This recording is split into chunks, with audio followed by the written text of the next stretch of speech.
Jupiter planet की degree enhance करने के लिए अच्छा। अगर आपकी कुंडली में गुरु महाराज किसी इंपॉर्टेंट भाव के स्वामी है तो उसकी डिग्री एनहांस करने के लिए कितनी प्यारी रेमेडी है ये बताने के लिए इनका कि आप जिक्र रोज अपना हल्दी, चंदन और केसर का तिलक हर कम कोई लगा मिला के सकता आप है। लगाइए। जी जी ठीक है। अब देखो सूर्य की आराधना हर कोई कर सकता है, हल्दी चंदन केसर का तिलक हर कोई लगा सकता है, जो पहली दिनचर्या हुआ बिल्कुल। ही करती थी। इसीलिए पहले के जमाने में इतनी समस्याएं नहीं थी। नहीं थी, सब रेमेडी तो आप देखो रूटीन बेस पे हर कोई करता था। बिल्कुल। अब पूर्णिमा वाले दिन आप कोई भी आदमी आप देखो, पुराने समय में तो वैसे सभी इवनिंग वॉक सभी लोग करते थे खाना बिल्कुल। खाने के बाद।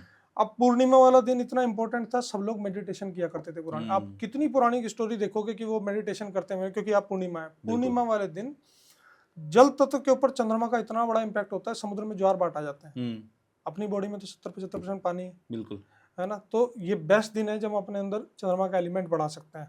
आप मानसिक तौर पे इतने स्ट्रांग हो सकते हैं, इमोशनली इतने स्ट्रांग हो सकते हैं। आज सबसे बड़ी समस्या समाज के अंदर डिप्रेशन, ओवर थिंकिंग, कितनी सारी समस्या है। बिल्कुल। और एक सिंपल सी रेमेडी में तो कह रहा हूँ, अगर आप मेडिटेशन भी नहीं कर सकते हो तो चंद्रमा की रोशनी में समय बिता लो 2 घंटे, उससे भी आप अंदर से इतना स्ट्रांग हो जाओगे कि आपकी ये समस्या ही खत्म हो जाएगी। अब ये छोटी छोटी चीजें हैं, बिल्कुल इनसे आप अपने प्लैनेट सुधार सकते हैं। जी जी। और क्या क्या हो सकता है, आपने बड़ी अच्छी चीजें बताई, मैं तो और जिज्ञासा बढ़ गई है। जी जी। इसमें आगे चलते हैं तो आध्यात्म सबके लिए बहुत अच्छा है जी। आप देखो, अब जो इष्ट देव की मैं बात बता रहा था कि इष्ट देव की आराधना जो लोग करते हैं, इष्ट देव की आराधना मैंडेटरी पार्ट नहीं है, शास्त्रों में ऑप्शन है। आप जो है सभी भगवानों को भी पूछ सकते हैं, अगर आपके पास बहुत समय है, आप पूरे परिवार को सेवा कर सकते हैं। इष्ट देव आराधना क्या करते हैं, आपकी पूजा के प्रोसेस को सिंपल कर देती है। आपका कंसंट्रेशन एक तरफ रहता है, आप सबको भोग लगाने जाएंगे बारी।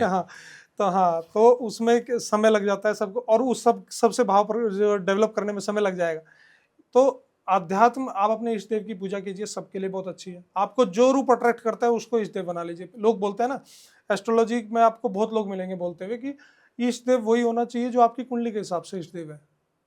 अब देखो, कुंडली जो इष्ट देव का सिलेक्शन कराती है वो आपकी नेचर, आपकी पर्सनैलिटी, आपके इंटरेस्ट के हिसाब से बता सकती है कि ये वाला रूप आपको ज्यादा कनेक्ट करेगा। इसलिए एस्ट्रोलॉजी की हेल्प ली जा सकती है कि आपके इष्ट देव कौन है। लेकिन अगर आपकी कनेक्टिविटी ऑलरेडी किसी के साथ बनी है जी, उसके बहुत सारे फैक्टर हो सकते हैं। आपके घर में पहले से उनकी पूजा होती थी, या कोई ऐसा चमत्कार आपने देख लिया जिससे भाव डेवलप हो गए। जो अगर ऑलरेडी डेवलप हो गए तो आपको फिर ये नए सिरे से कुछ करने की जरूरत नहीं है। एस्ट्रोलॉजी इसमें कोई मदद नहीं करेगी, आपको कंफ्यूजन कर देगी। तो अपने इष्ट देव की आराधना कीजिए, ये बेस्ट रेमेडी है।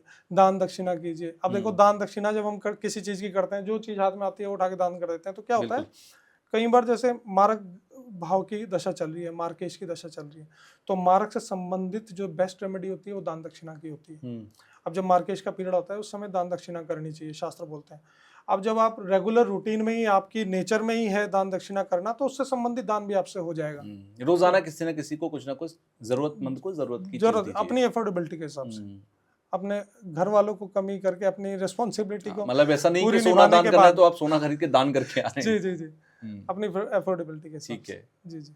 अच्छा, एक चीज मुझे और बताइए, आपने बीच में एक बात का जिक्र किया था जब आप सूर्य का जिक्र कर रहे थे कि सूर्य को जल दो, कि हर एक की जैसे किसी की कुंडली में मेष लग्न की कुंडली का आपने जिक्र किया जी, क्या राशि वाइज हम समझ सकते हैं कि इस राशि के व्यक्ति को ये वाली रेमेडी तो करनी ही चाहिए? जी जी जी, ठीक है। या किसी की मान लीजिए मीन राशि है, कर्क राशि, किसी जो भी राशियां हैं जी जी, वो अपनी राशि अगर उसकी ये है तो आप ये रेमेडी आज से शुरू कर दो और जीवन भर करते रहना, कोई कमी नहीं हो, ऐसा कुछ सिस्टम हो सकता है? देखो, ऐसा है कि जो राशियों के द्वारा जब हम कोई चीज जानने की कोशिश करते हैं ना, राशि सिर्फ हमें इस चीज में हेल्पफुल होती है कि जो गोचर का ट्रांजिट का भी जो इम्पैक्ट आपके ऊपर पड़ने वाला है और राशि के ऊपर, वहां पे आपको अपनी राशि की पता होनी चाहिए। जैसे मेष राशि है जी, मेष राशि, अभी मीन राशि में जब शनि महाराज है तो सभी मेष राशि वालों की 7.5 शुरू हो गई, तो ट्रांजिट का क्या इम्पैक्ट पड़ा वो जानने के लिए आपके लिए राशि जानना जरूरी है। जब हम रेमेडी की बात करते हैं तो वहां राशि नहीं, आपको अपने लगन की जानकारी होनी चाहिए। जितनी भी रेमेडीज हैं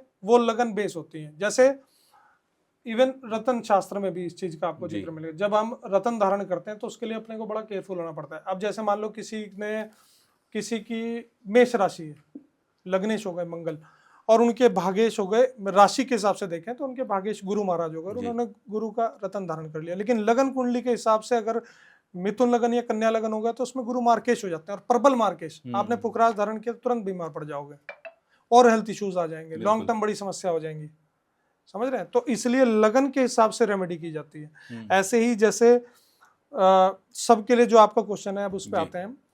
देखो, आप लगन वाइज अपनी लगन की अवेयरनेस होनी चाहिए। देखो, date of birth time place इसलिए मैंडेटरी हो जाती है जब हम इम्पैक्टफुल रेमेडी की बात करते हैं। जब ठीक है। आपको रिजल्ट देखना होता है ना, तो उसके लिए date of birth time place होना मैंडेटरी है, तभी लगन की जानकारी हो पाएगी। राशि की तो एक बार को हो सकता है बचपन में नाम आपने सुन नक्षत्र लिया के या हिसाब से, हाँ। बिल्कुल। तो अगर आपको अपना लगन मालूम है तो आपको पता है आपकी कुंडली में लगन के हिसाब से भाग्येश कौन है। अब लगन की बात करें तो अपनी एक भाव बड़ा इंपॉर्टेंट होता है जिसको भाग्येश बोलते हैं।